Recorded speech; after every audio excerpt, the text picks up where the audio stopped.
Hello, everyone. Welcome to Amago Season 1, Episode 43, A Witness of God's Glory. I'm your host, Vanessa Brown. Beloved, now we are children of God, and it has not yet been revealed what we shall be. But we know that when he is revealed, we shall be like him, for we shall see him as he is. 1 John chapter 3, verse 2. This week's episode is titled A Witness of God's Glory. I am a nature enthusiast. You will find me in the yard or caring for my plants any chance that I get. Being in nature brings me peace, and it is a constant reminder of the awesomeness of God. I love being at the beach as well, or fishing, or just standing by the river. Generally, it is this wide expanse of water surrounding me that fascinates me and fascinates me about God. It reminds me of how small I am in the scheme of God's plan, yet it also makes me appreciate that of all of the things that God has created, that He loves me. Last week on the Amago podcast, we learned that Jesus has given us glory. This glory is not something that we have to work for or something that we earn. It is a gift. He has given it to us. He said in John chapter 17, verse 22, that he gave us the glory that God gave him. Last week, we defined glory as this invisible attributes of God. It's God's essence. And this week, I want to continue our conversation by going a step further from using God's glory to build our self esteem or our confidence to using or knowing the glory of God and being a witness of God's glory. In Psalms chapter 19, David writes a beautiful hymn about the glory of God. He says that the heavens declare the glory of God. He specifically calls our attention to the sky. David notes that the sky constantly gushes out speech during the day and at night. Now, in human terms, the sky cannot literally speak, right? But David says that there is no way what the sky is saying cannot be heard. What the sky is saying goes out into all the earth, he declares. He tells us that God has made the sky as a tent for the sun. And every day the sun happily comes out like a bridegroom bouncing from his chamber, or like a runner who is a champion ready to run another race. This imagery that David gives us helps us to understand and appreciate how nature glorifies God. See, the sun during the day glorifies God by providing covering for the sun, and the sun glorifying God by warming everything that is on the earth. Nothing can hide from it, David declares. Even though the sky cannot speak and the sun has no verbal communication, it is their visibility and their obedience that they give God glory. The sky shows the glory of God's perfection. The sky and the sun display both God's wisdom and God's power. God is a creator who has thought out everything, and he knows how each created thing impacts and affects another. A God who makes the earth rotate on an invisible axis, and who has made the sun so hot that nothing can actually dwell on it, but yet he has used just the right measurement of distance so that the sun provides warmth to everything that is on the earth, and the sun is what all of nature depends on. Nature is a witness to the existence and the glory of God. This glory that we're talking about this week is defined as the sum of God's perfections, God's essence again, the visible manifestation of his presence. It is the unique majesty of God's being as it is revealed to us as men in stages and levels. I thought about that briefly in that, when I was a kid, just looking up at the sky and I could see the clouds moving, I had no real knowledge or understanding that God created all of this and what all of it meant. But the unique majesty of God as it is revealed to us in stages and levels is the glory of God. As David continues writing in Psalms, he now skillfully moves from how we see God's glory in nature to how we know God's character. And David says that we know God's character through his laws. The law of God in this context is the whole body of statutes, his precepts that are found in the Jewish code, right? They are the rules that guide and regulate both behavior and thought. The law completely teaches all of us the nature and the will of God. It teaches the whole duty of man. The law teaches us what we should believe and practice and what is necessary for our present and our eternal happiness. The laws of God testify about the character of God.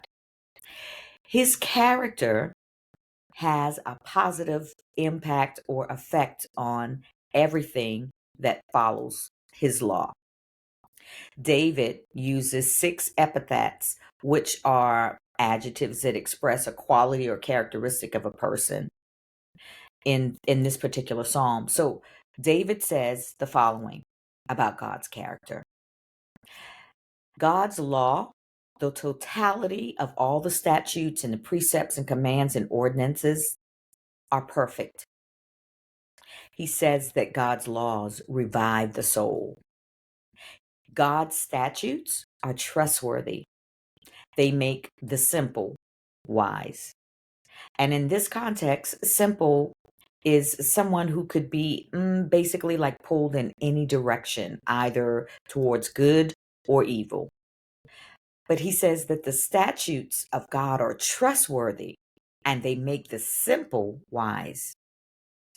His precepts are right. They provide joy to our heart. His commands are radiant, shining. They give light to our eyes. And the fear of the Lord is pure and lasts forever. His ordinances are righteous and they are sweet. So, from David's point of view, this is when we are acting as witnesses to God's glory. The question for me this evening is, what happens when we don't recognize the glory of God through nature and through his law? If we turn our attentions to Romans 1 and 21, it tells us that for altogether they knew God. They neither glorified him as God nor gave thanks to him, but their thinking became futile and their foolish hearts were darkened. So, again, our question is, what happens when we don't recognize the glory of God through nature or his law? The Apostle Paul tells us that God's anger is being revealed because God has made it plain to everyone who he is. The invisible qualities of God, his eternal power, his divine nature, his glory, they have been seen clearly and understood by what God has made. Nature and the laws of God are witnesses to God's glory. So Paul tells us that the people who were here in the book of Romans, that they knew God. They knew the character of God because they were aware of the laws of God. And God's law is perfect. Okay? We said that a moment ago, that his statutes, his precepts, his commands, his our reverence of him, his ordinances, they knew God because God had provided all of this as instruction to them. In Jeremiah chapter 2, God asked this question. He says, "What fault did your ancestors find in me that they strayed so far from me?" They follow worthless idols and they become worthless themselves. In Romans chapter 1, the people there did not glorify God. They did not acknowledge or recognize his existence, nor did they give thanks to him. Or, in other words, they didn't reverence God. The reward for their refusal to glorify, reverence, and recognize God is that their thinking became futile. And I don't want to gloss over that because I want us to understand what happens when we don't glorify God. Our thinking becomes futile.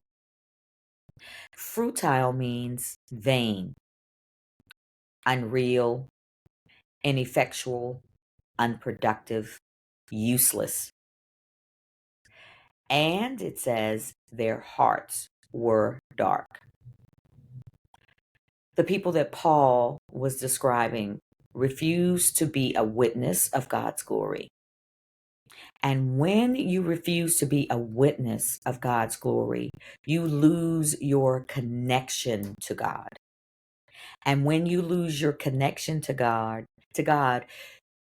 your light leaves and you become dark. Your hearts become dark. God gave these people over to their sinful desires. There is no longer the law of God to guard them or act as a custodian for them, right? Sometimes people don't like rules. We don't like laws and precepts, but they act as guardians for us, right? And if you think about it in the context of being a child needs a guardian so that they won't injure themselves. And that's what the law of the Lord is for us. It's to make sure that we don't injure ourselves. But because they did not want to glorify God, God gives them over to their sinful desires. They are left to act out on their own. And their behaviors lead them to abominable acts. And following that, then God gives them over to a depraved mind. And a depraved mind is worse than fruitful thoughts. A depraved mind now is you doing what ought not to be done.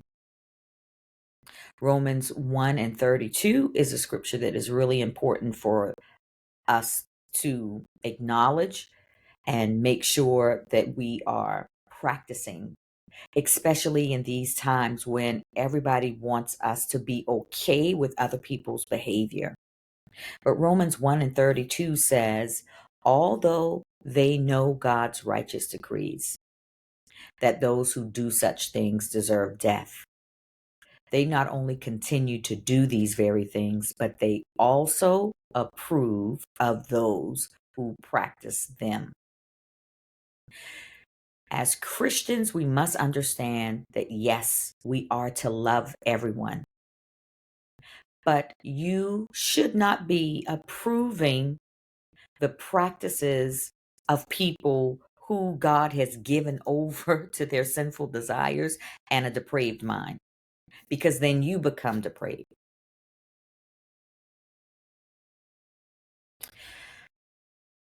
On the other hand, for those who are witnesses in the earth to God's glory, David in Psalms 19 says that the ordinances of the Lord provide warning, and by keeping them, there is a great reward. This reward is the answer to Jesus's prayer back in John 17 and 24. We talked about it last week. But Jesus is praying. He prays for himself, he prays for the apostles, and then he prays for those of us who will believe in the word of the apostles.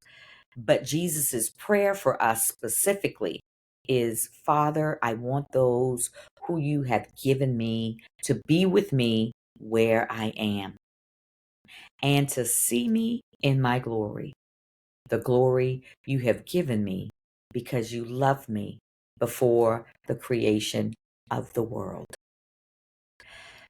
When we are witnesses to the glory of God, when we acknowledge him as the great and only creator of all things that exist, and when we follow and accept his custodial support of us by his laws, his statutes, his precepts, his ordinances, his commands, then we are witnesses to God's glory. And we become the light of the world. Thank you for joining me this week. Please make sure you download the Imago podcast on Spotify. I'm trying to get to 1,000 listeners on Spotify. So if you would, please download the Spotify app and then make sure that you download the Imago podcast. Please check out the notes section if you do download it through Spotify. There is a link that will allow you to support the podcast by subscribing. You may visit our website at imagohim.com. Please check out the coaching and leadership development services that I offer. And you can also find me on Instagram at imagohim, or join me on Facebook by typing IMAGO. Be sure to like and share my weekly reels on Facebook as well as my posts. Please email me with your comments, your questions, any feedback at imagohim@gmail.com. We will see you next week. And until then, we shall be just like